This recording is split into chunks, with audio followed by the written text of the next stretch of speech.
Hey, everybody. Welcome to the official Do Good Better podcast. I'm your host, Patrick Kirby. And of course, we talk with people who are going to help our small and medium-sized nonprofits do good better.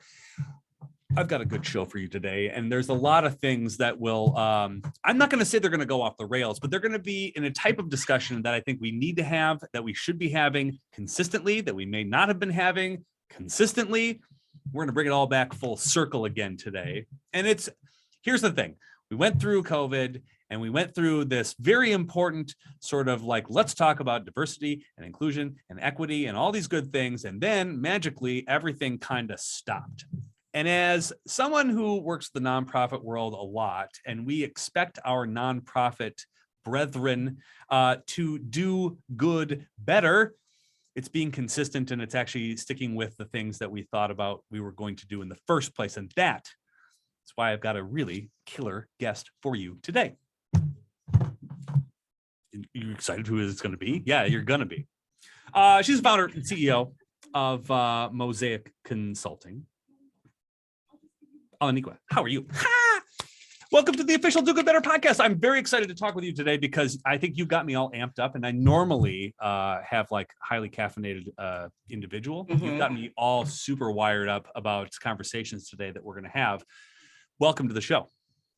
I am thrilled to be here. Let's do it. I love it. Get into this juicy stuff we've got to talk about today. Let's get into this. All right. So before we start, and I think this is very important to do because people are going to be kind of checking in on iTunes and Spotify, and they're going to see this on YouTube, and they're going to go, okay, here's some topics that we want to talk about. Diversity and inclusion and having nonprofits should be the leaders and continue to do some of these things. There's a lot of equity in the workplace conversations that continually have to happen, but nobody, I think, needs a little bit of introductions like yourself. So why don't you, at a 5,000 foot level, why don't you give who you are, what you do, and why we're talking today? Okay. Hi, everyone. My name is Olanike Ayomide Mensah, and I founded Mosaic Consulting to help individuals and workplaces #do better, #work better. Those are usually my online hashtags whenever I post. And what I mean by that is that I have worked mostly in the nonprofit sector and sort of climbed the leadership ranks. I've also been in tech and in corporate, and the same sort of workplace inequity issues are happening everywhere. And I found myself that drawn to those issues and doing something about it in the workplace, and ultimately decided to do that full time as my main job. So I started consulting, and this is now what I do full time. And my work is really to help people figure out how to make the workplace a place where everyone, all marginalized identities, can also be centered and cared for. And once we start to look at the trappings of success at work, whatever that looks like, leadership levels, salary and benefits and compensation and all of that, and we start to look at who those people are that are reaping those benefits, it's not predictable by race, by gender, by sexual orientation. All those are the top three, right? Typically that we talk about. When we do our surveys, there's like 15 identity markers that we track. So that list goes on and on and on and on beyond the top three. But if you think about where you work right now and you look at your leadership levels and those that have power, you can probably pretty much predict who's going to be at the top. My work is to change that and to help organizations that have seen sort of the vision and really bought into equity as a value and as a way that they want to be, help them make that vision reality. So that's what I do. Yeah. I love it. That's super great. I'm going to start with a very juicy question for you, or at least I'm going to set the table as we begin the discussions. Number of months ago, maybe even years ago, because again, I don't even know how long this pandemic's been going on. So time is a construct we're just making up at this point, right? Yeah. 20 years, I don't know. 20 years, who knows? Height of the pandemic, we get the murdering of George Floyd, and everybody kind of puts together this collective idea that, okay, I think now we've had enough. Like it was a collective, now we've had enough moment for a brief second. And we had a very aggressive flood of organizations and businesses alike really concentrating on diversity and equity inclusion, because this was just that flashpoint moment where like, okay, it's now important to talk about it. And again, we can hash over like it's always been important, but let's just for the moment say we all got it right for the first time. Everyone kind of agreed and joined hands, right? In 2020, summer and fall. Yeah. And said, okay, now's the time. We're going to do something. Now's a good time. Yeah. And everybody calls everybody that they know who kind of fit the bill of somebody who is diverse and equitable and inclusion. And they got them to talk about what was sort of these root causes. And then, and I don't know if you've seen it like I have, it just went away.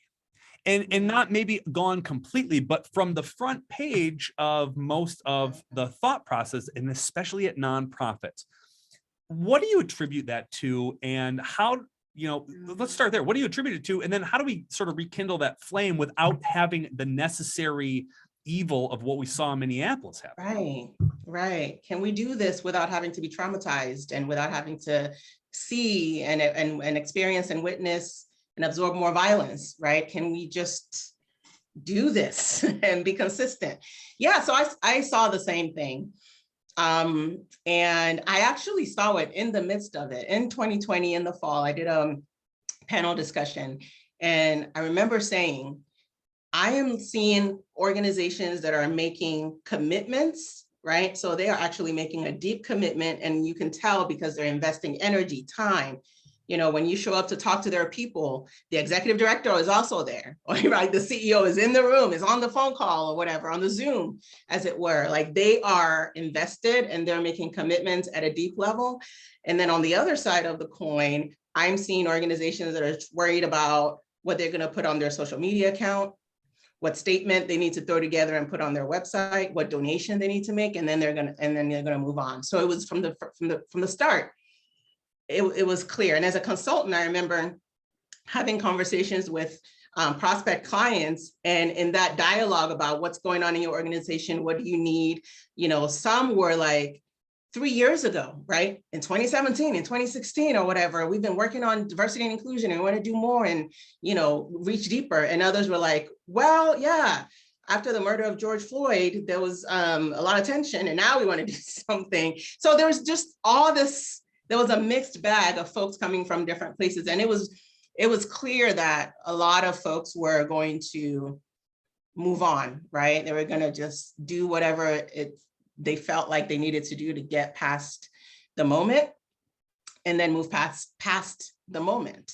Mm-hmm. And so I've definitely seen that, and it's disheartening, it's disappointing.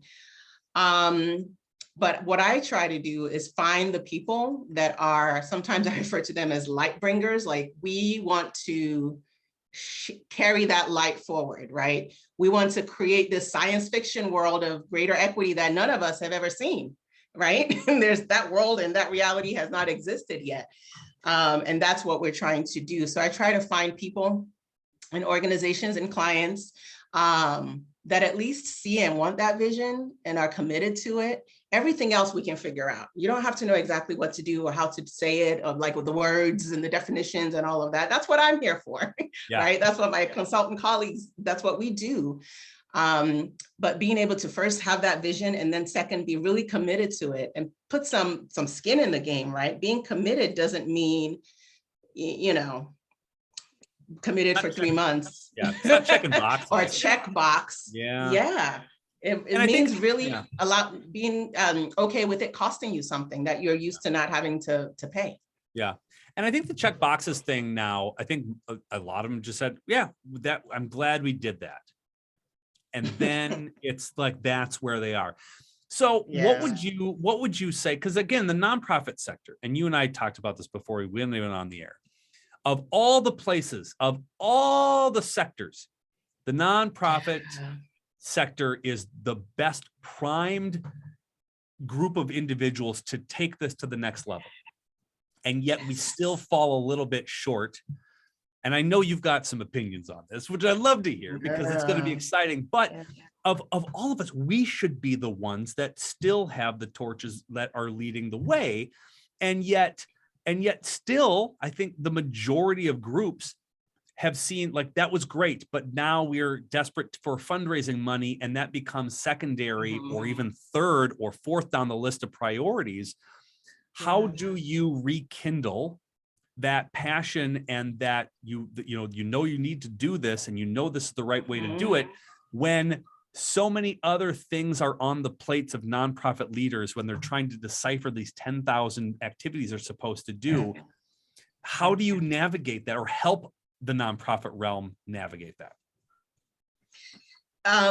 So how do we as nonprofits sustain this work? Yeah. Given all the challenges that nonprofits have, is what I'm hearing you ask. And so nonprofits really do, you can sort of reach out and touch this vision of the future, right? You're closer to it, right? As a nonprofit organization than say, some, I don't know, tire making corporate behemoth somewhere. Right. Because the core reason, right, for you even existing as an organization is a mission that is filling some gap, right? That is addressing some inequity in society. So you are already positioned in a way that is values aligned, right, with the idea of an increasingly equitable society and world, right? But I think that nonprofits often we stay at the surface level of the issues that we are trying to address. We don't get down to the cause, to the root cause. We don't get down we don't zoom out enough to see the systemic historical context and realities of the issue that we're dealing with. There's a quote by the late and amazing and incredible Desmond Tutu about pulling bodies out of the river. And I'm paraphrasing here, but he basically says, at some point, we have to stop pulling bodies out of the river and we have to go upstream and figure out why people are falling into the river in the first place, right? And I love that analogy because you can visualize it, right? And so when I'm working with leaders in nonprofits and we're talking about their individual growth and development, right, which is a big piece of it, what is their learning and unlearning process look like? And how are they bringing that perspective into their leadership of their nonprofits, into their decision-making, all of that. Then we talk about their workplace, their institution, as the board members, as the executive director and the director level and the C-suite. Where do you see yourself? Are you pulling bodies out of the river? And if so, why is that your choice? Like, why is that what your organization is doing? Have you even ever thought about that? Do you have an opportunity to go upstream? You may not, but maybe you do. And if you don't have the opportunity to go upstream, do you have perhaps a way to communicate upstream to the folks that are upstream doing that work? We just need to broaden our awareness and also deepen it, right? And realize that I worked in a lot of nonprofits where we really spoke to the individual need instead of really thinking about the community, right? And the state and the country and how through the decisions that, powerful institutions are making, we are sort of guiding people towards the river and they're falling in. And then when we're fundraising to help them at the bottom of the river, we're like, this individual has struggled and this individual this, and we're not talking about the fact that we sort of guided them to the river. We forced them to the edge of the river and they had nowhere else to go but to fall in. So it's really expansive, right? A lot of the work I do is looking at the internal mechanisms of the workplace. But when we're talking about nonprofits, we also have to think about our mission, our programming, the way that we execute that program. We have to also think about fundraising and marketing and the stories that we tell and the pictures that we're painting and how much truth, right, is in how we talk about the things that we talk about. So it's hard, it's not easy. It's gonna be another challenge, but it's worth it. And if we as nonprofits are really about the missions that we say we're about, then it's worth it, right? If we really want to end hunger and homelessness and close these educational gaps and all the missions, right? We have to start to look at this in a different way and do some things differently to really make deep impact. and we can lead. And, I really feel like nonprofits have a unique position in terms of already being mission focused to be able to lead in the ways that we do this work. I think, part of the at least the brain issue that I think not a lot of nonprofit leaders look is, if I dig any deeper, it's going to get a heck of a lot uglier. And if it gets a heck of a lot uglier, like, okay, now I've got to deal with that.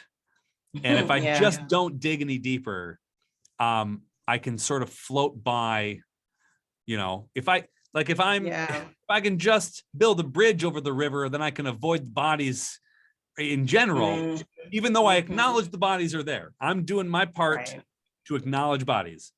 But if I build a bridge over it, I can say, hey, you're doing a great job, and give a thumbs up, and I can get back to my mission at hand, in which you don't associate a lot of the equity issues that are probably one of the things you should be thinking about.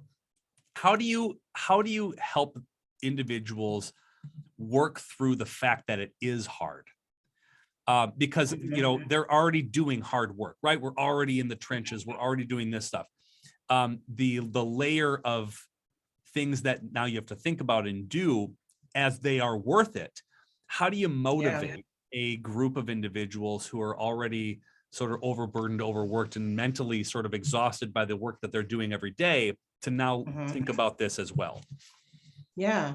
So my answer would probably be different depending on the objective, right? If we're talking about equity work in the sort of personnel realm, right? The people that work for the nonprofit. There's a different way I would answer that question versus if we're talking about the mission, the external work that you're doing in the community. So let's talk about the workplace, like personnel, staff, internal organizational structure stuff. How do I help people get through the fact that it's hard and not avoid it? And sort of do the easier thing. I think people don't realize that not focusing on equity, and nonprofit leaders don't realize that not focusing on this is actually harming you, the people that work for you, and ultimately the people that you're trying to serve. It's holding your mission back. And because we're not used to looking for that evidence, we're not used to talking about it, we're not taught to, we don't know it until we have conversations and dialogue. And I do a couple of surveys, we have some listening sessions, and we start to uncover all the things that people are carrying that's actually making your work harder, right? And so, for example, let's talk about, I think something that we can talk about really pretty quickly is like organizational culture around belonging, right? So let's say you're a workforce that does have a little bit of diversity, even though you may not have great diversity in leadership levels or manager or executive levels, but you've got some diversity in your workplace. And you haven't done any sort of equity work. So you don't recognize that the lack of that work is contributing to low performance, right? Low engagement. We talk about engagement. You don't realize that it's contributing to maybe your high turnover rate. And so you're having to spend money continuing to like post roles and interview and hire, and your managers are exhausted and they want to do the work, but they have to keep hiring people and stopping. Like all of that is connected. I always tell people that DEI work is just the hidden part of all the things you already do. It's not some new thing. It's already there. You just don't recognize it. It's like I come in and I just take a flashlight and I go, you see, it's right there. It's right there. It's right there. It's in your fundraising. It's in your staff engagement. It's in your training. It's in your programming. And it's like, oh, wow. So, that's how, in a nutshell, in a big nutshell, through a lot of conversation, exercises, workshops, listening to things, reading things, talking it through with people, also talking to people about their personal experiences.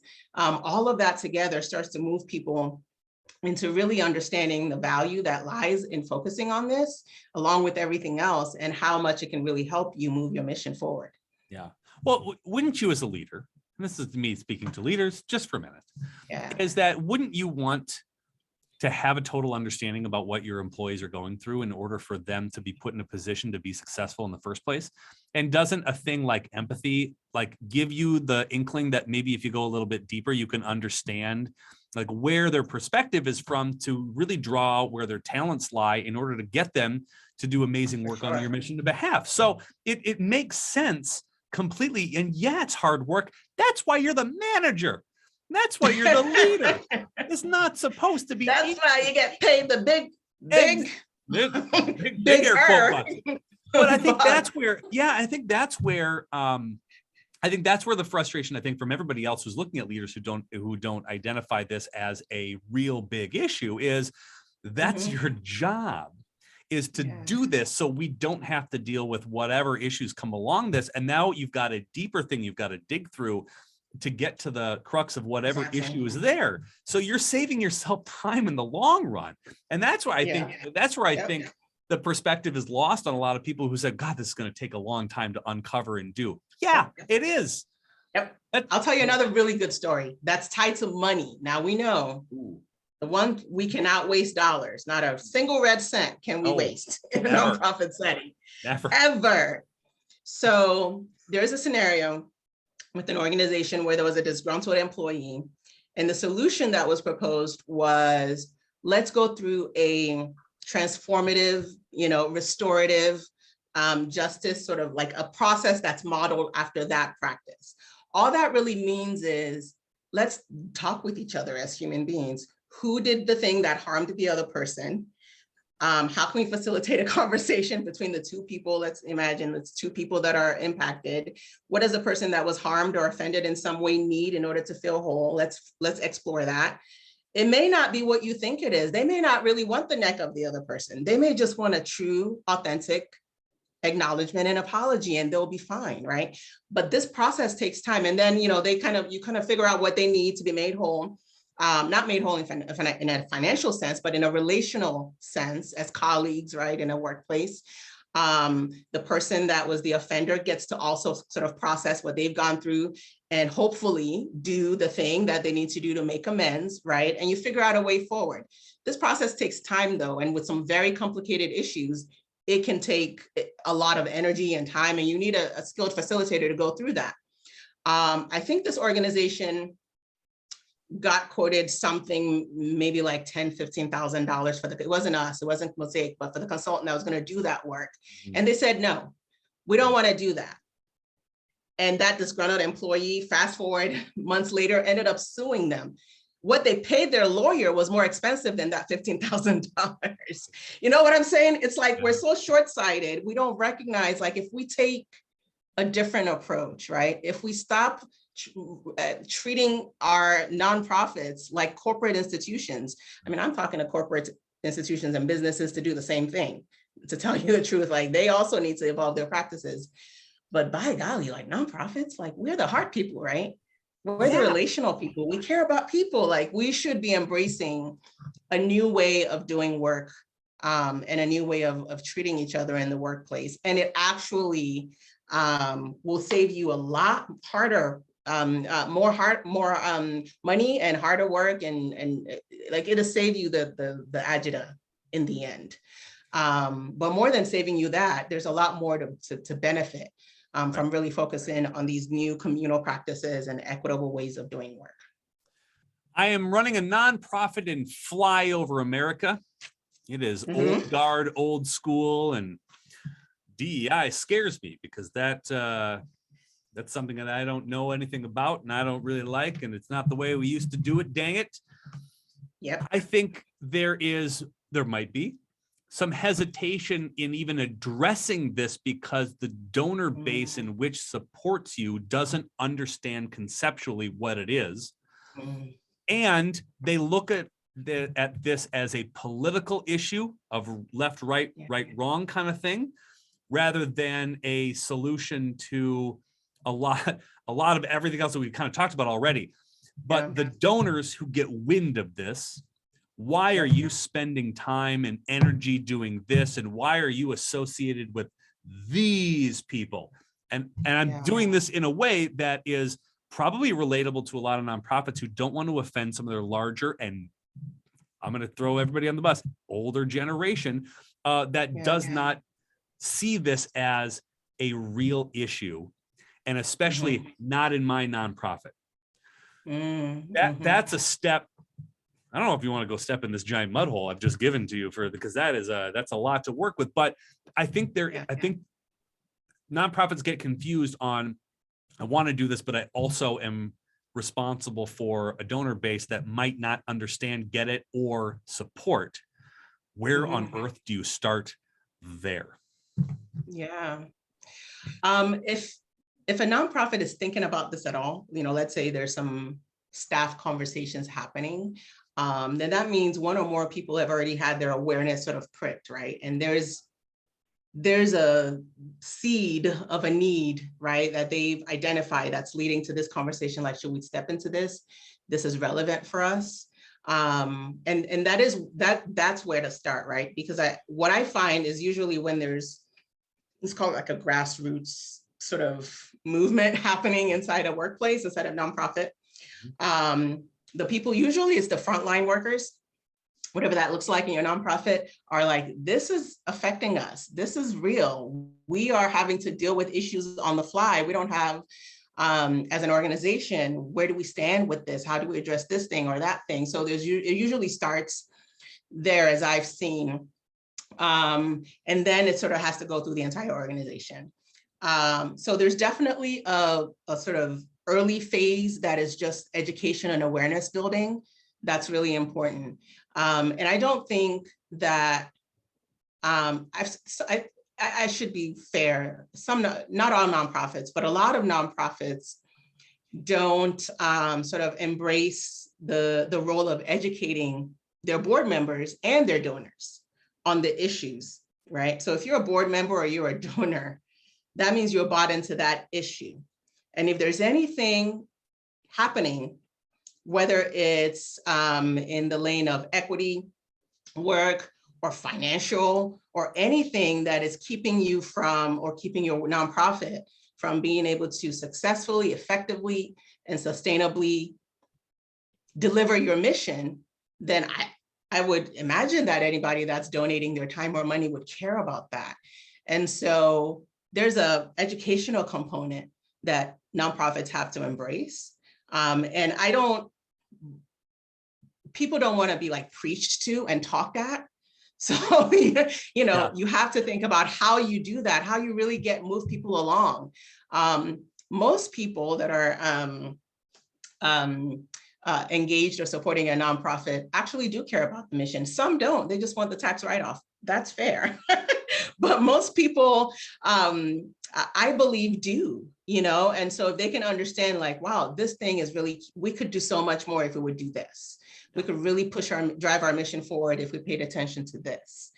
Then I would hope that your donors and your board members would come along. And I really just reject that, DEI is political thing. I don't buy into it at all. I feel like it's what happens with so many things in politics is politics decides, both sides will go and figure out, like, what is the thing that we can like weaponize against the other side, right? And it's easy to pick on issues about equity because they know it riles people up.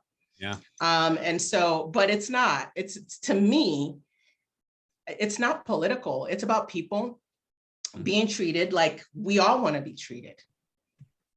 Weird. That's all it is. There seems to be a rule about that. There should be a rule about that. Yeah, you like a gold. Yeah, there should be. Yeah, rank it in order. Like it should be like not platinum, but like not silver. Something like that should be a rule. Something in there. Something in there, right? Let's whiteboard that. I think we got something there. It's funny the way that you say that, because as a fundraiser, right? Your mission is not to tell people or guilt them into giving, right? Your whole purpose is to tell stories that relate to your mission and ask questions of those who have the capacity to give, or ask their perspective of how our mission is doing or how our impact is doing. This is just another avenue of conversation to get to a deeper level with your donor base. If you're scared to have an equity conversation with your donors, the hell are you talking to them about in the first place, right? What are you talking to them about? If you've got a food scarcity issue or you have Right. a housing issue. Right. What do you think that is?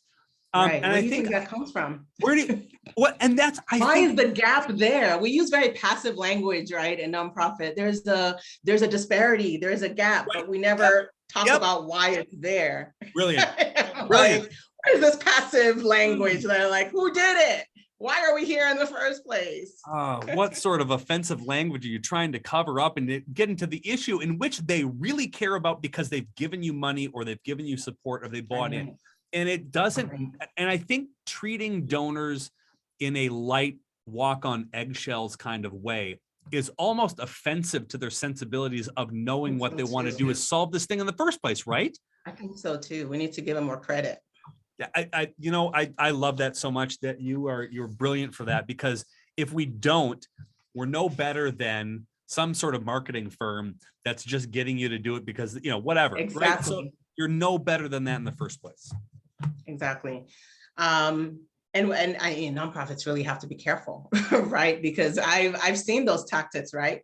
Yeah. We've all seen it on TV. Like, look at this poor kid. They're so, in dire straits and they're crying or whatever. Give us money. And it's like, what? We're trying to pull at heartstrings and instead of tell that story. Yeah. And if in the telling of that story and in that dialogue, heartstrings are pulled, that's fair, right? If people are moved and compelled to support you, that's beautiful, right? They're actually engaged and bought in. You haven't guilted them, or provided enough alcohol so that they write that check at your gala or whatever. It might be a good plan. Might work that night, but it's not getting any of the heart of the issue. It's not sustainable. No. Yeah. And that's the other thing too. And we talked about this a little bit on the show in episodes past about inspiration porn, about this being this horrible thing that you're looking at. You're like, it's a train wreck. And like, I just feel now I'm giving because it makes me feel icky and I don't want to see it anymore. Right. Rather than going, look at the thing that we have created together in order to balance out what sort of awful things that have gotten to the point where now we're dealing with this. And you've been taught this since birth, right? So at some point you've probably scraped a knee or you've got some sort of Band-Aid on your leg, and then you're trying to take it off because you got to clean the wound or whatever. And the old adage of rip the Band-Aid off, it's a lot easier just to get it done rather than just to inch away at it over and over, which hurts way more. Yeah. And a lot of the conversations in diversity and inclusion and equity for sure is it would be so much easier to start a conversation if we could just get this starting point done rather than just picking at a scab over and over and over again. I like that analogy. Right? I like that analogy because I gave a TEDx talk and I ended up changing the title, but there was some mix up. So I think both titles are out there. My original title was Why I'm Tired of Diversity and Inclusion. We need to throw this out and we need something better.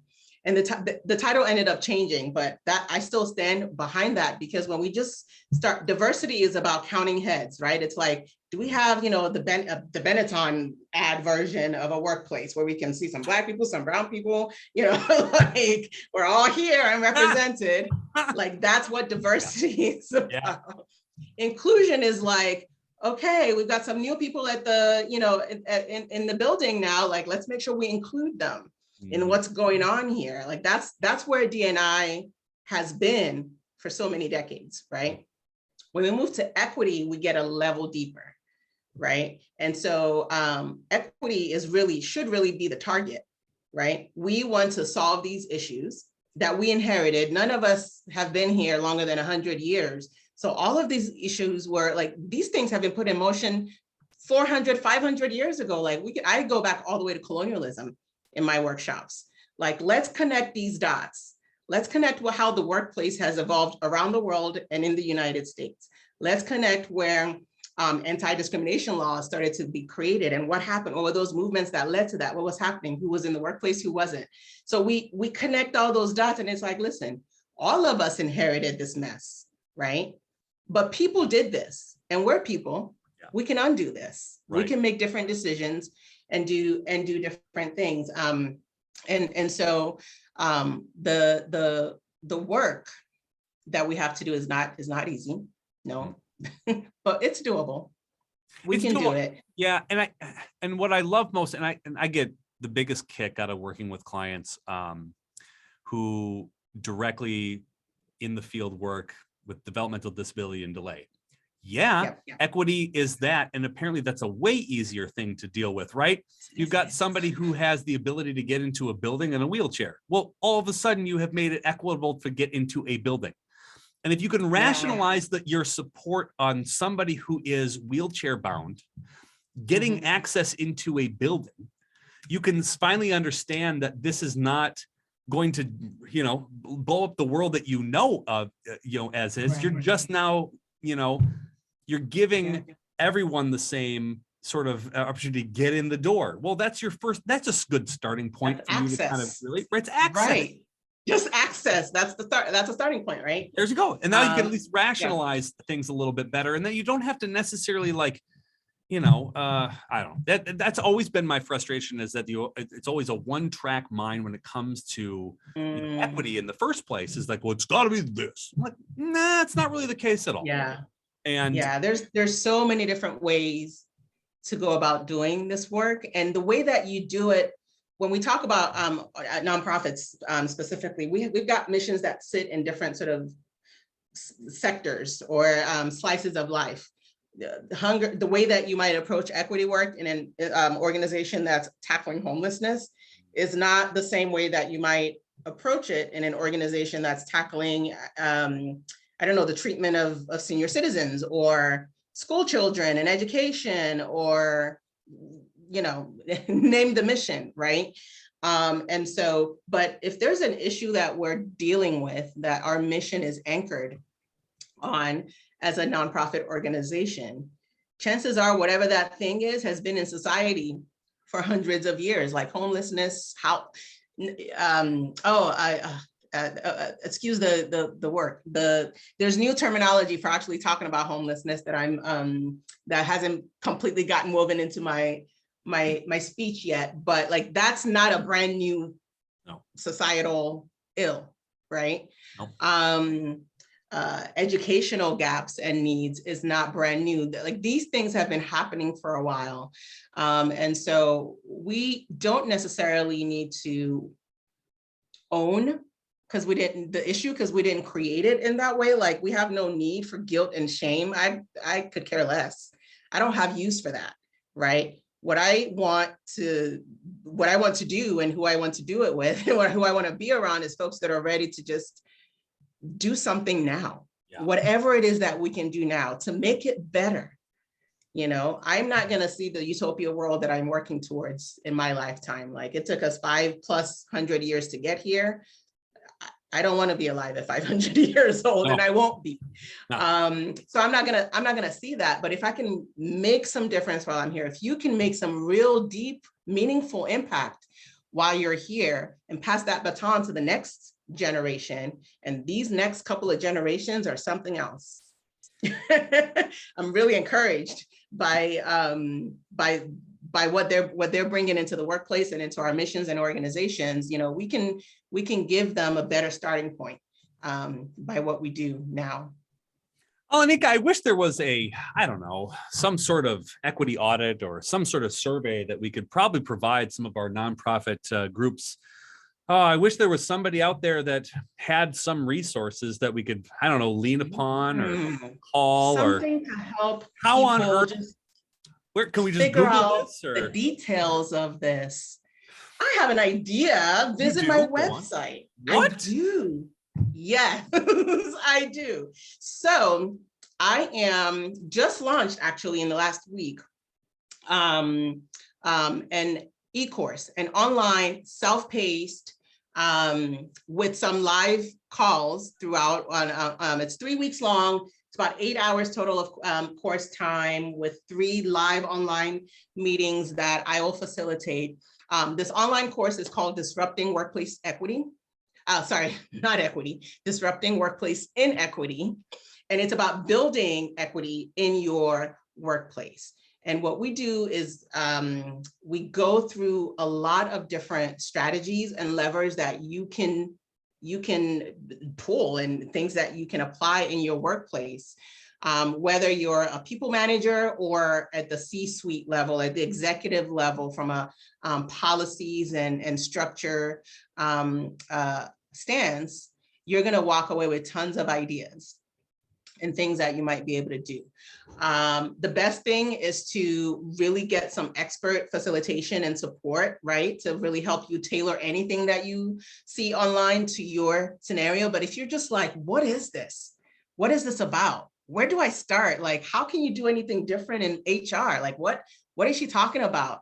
That course will give you all it's part of that shining that flashlight. Like, it's there. These are all the things that you don't notice, but let me shine a light on them so you can see all the opportunities that you have to really do something here. So that's the online course. And the other survey, so a belonging survey is also a new tool and service that we are launching. It's actually part of a broader equity package that we work through to come up with end-to-end strategy and action plans for workplaces to embed greater equity in. But we've pulled out that belonging survey so that if you're just starting out and you just want to know what's happening, right? What are people feeling and experiencing in your workplace? You want us, right, to be able to get that data so people are honest, right? People don't want to tell you what's really going on if they feel like somebody in the organization might know that they said it, right? So we provide this tool, we run the survey, we do the data analysis, we give you the report, and you get actionable insight. We also disaggregate the data so we can tell you this people group compared to this people group, 30-point difference in how valued they feel in your workplace. Something's happening here. Let's drill in and figure that out. That's the kind of insight that you would get from the belonging survey. I love it. And where can we find said survey and said course and all the other materials that you were just chatting about on a website? I don't know where to find it. How would I go about doing that? Visit the website. It's Mosaic equity.com. If you go to actually the course, there's some stuff on the main page, on the home page. There's a bar at the top that you can click and get to some information about the online course. And if you go to the shop page, we've got there's other stuff on there, all sorts of goodies. Webinars for $50 if you just like, I want to learn some things about tackling inequity in my HR process, like in my hiring, like just give me that piece. You can get that on the shop page, but go to the shop page and all the goodies are there. I love it. As always, we're going to put all the links in the show notes. And so make sure that you go and you click on all of them and find your starting point. That's exactly. It's like that's, if you can do anything else, just start. Hey, by the way, while you're clicking around on the internet, you haven't subscribed to this podcast, you certainly should. It'd probably give you 5 stars for this particular interview alone. And not only like 200 other ones, but like this one alone, if you could give 6 stars, you probably would want to. And then immediately go back to the show notes and then go click on, go Mosaic for Consulting. Yes. And then go do that. This has been an absolute pleasure. I could speak with you for like literally 4 more hours. It's been an absolute delight. I so appreciate the conversation and the perspective and the candid sort of responses. It's been just an absolute joy and a pleasure. Thank you for spending some time here on the official Do Good Better podcast. Thank you so much for having me. It's been awesome. Freaking great. All right, we'll talk to you soon.